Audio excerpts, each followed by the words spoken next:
madaxweynaha jamhuuriyadda Soomaaliland Axmed Maxamed Maxamuud Siilaanyo ayaa maanta ka soo boqolay magaalada Abu Dhabi halkaas oo muddo 12 cisho ah ku sugnaa waxaana madaxweynuhu ku sii akan doona magaalada Dubai oo muddo dhowr cisho ah uu kula sii kulmi doono jaaliyadda reer Soomaaliland ee magaalada Dubai iyo qaar ka mid ah madaxda dalkaasi inta uu joogo magaalada Dubai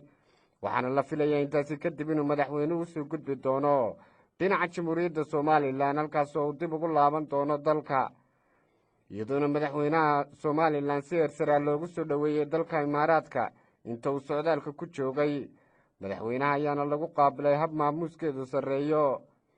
waxaana ay taasi tusaale u tahay xidhiidhka dhow ee Soomaaliland iyo waddanka istaga Imaaraadka Carabta muddooyinka u dambeeyay ka dhaxeeyay kaasi oo ahaa mid sii ballaadhanaya dhinacyada siyaasadda iyo horumarinta dalkaba